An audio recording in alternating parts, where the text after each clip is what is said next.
Ms. Hallie Salem, what was your role in the Peace Street project? I was the manager of the planning process for Peace Street and then the city's project manager.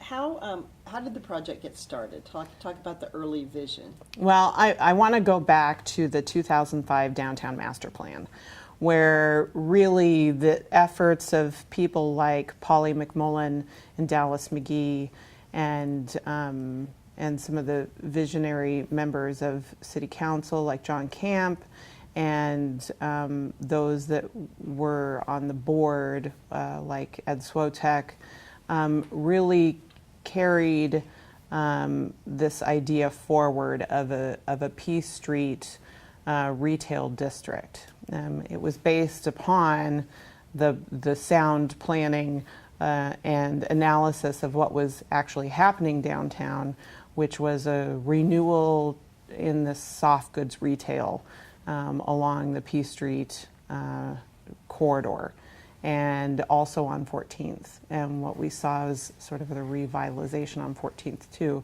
with people like Mattel Rocky and Cinnamon Docken and creating their own brands in the retail district. So what was the goal of the project?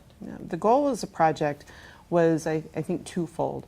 One was to encourage and support the existing retailers and create new opportunities for retail along the district.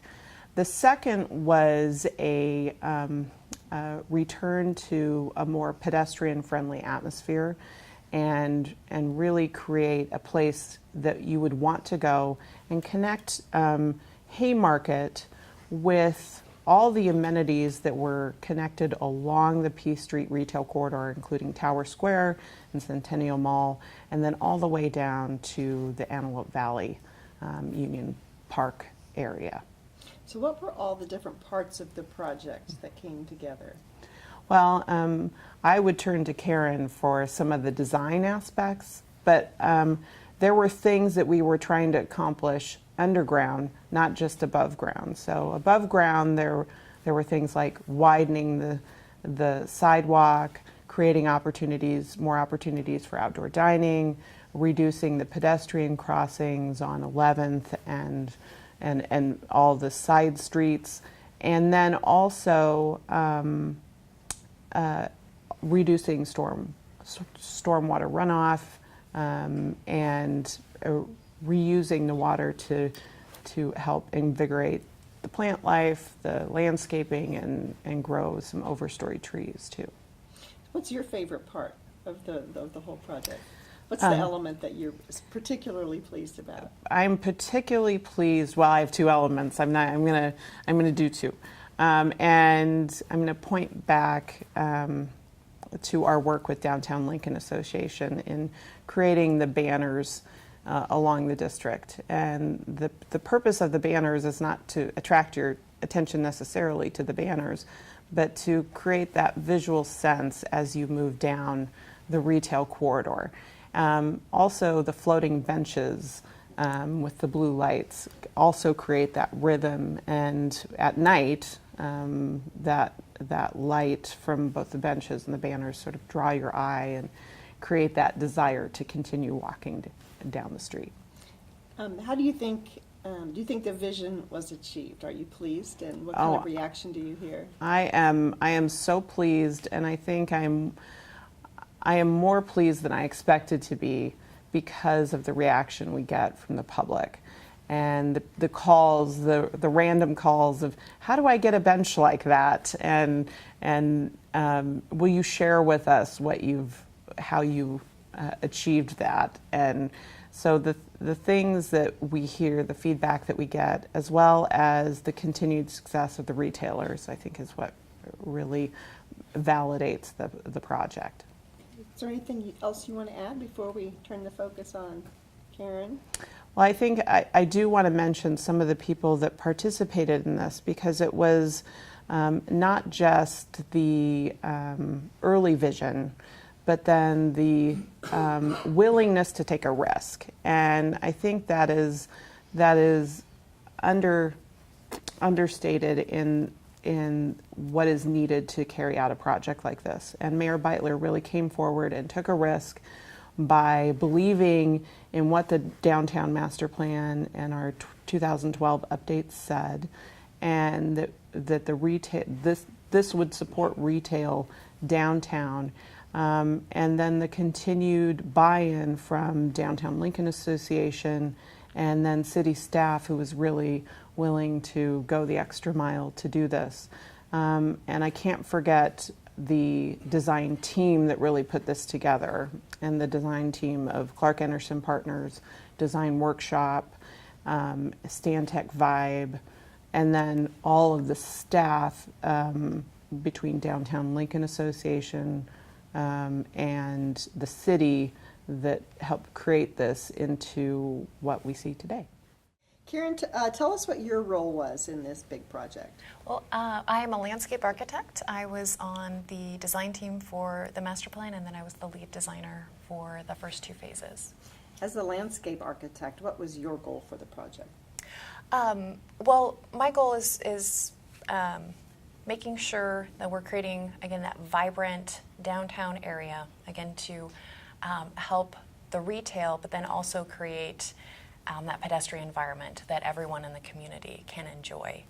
And as part of this, we also want to almost create kind of a living room or a living space for the people of Lincoln to help activate that retail area.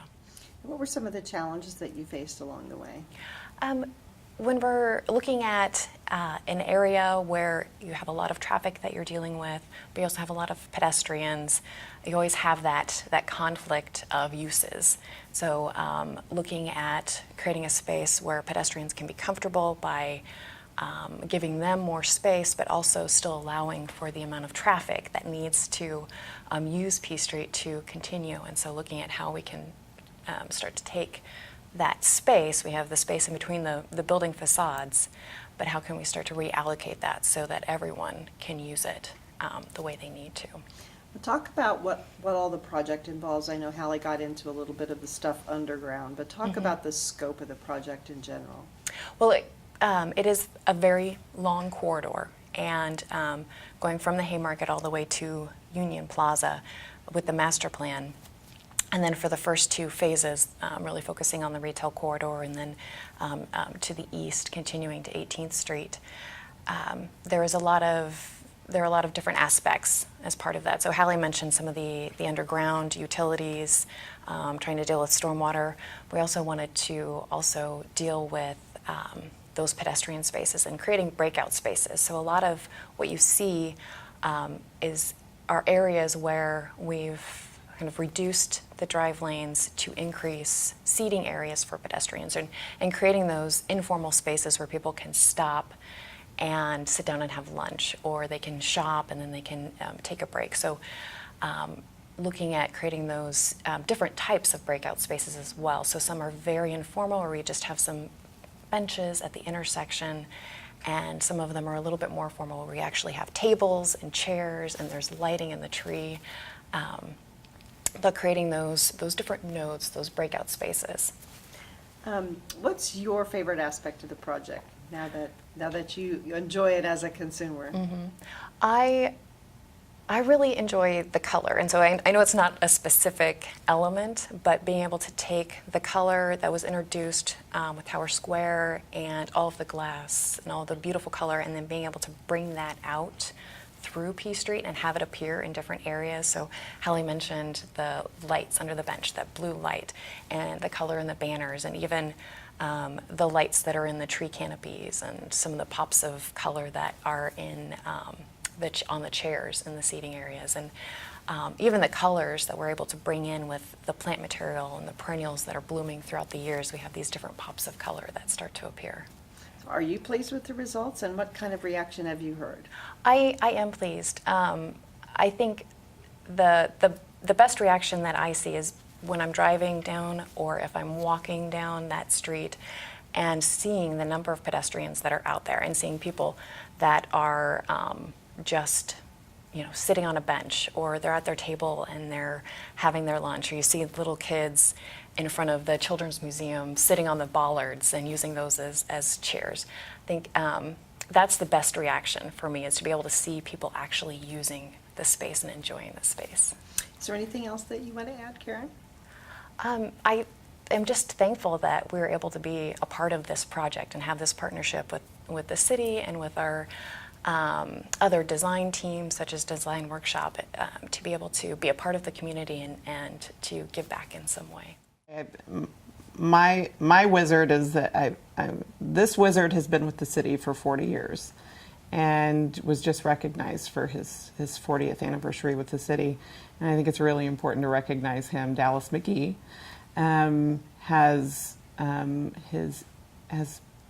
his thumbprint, his fingerprints all over the city, but especially downtown, and the hard work that he has done for the decades that he has been with the city, from Helen Busalis' administration to Mayor Beitler's and everybody in between.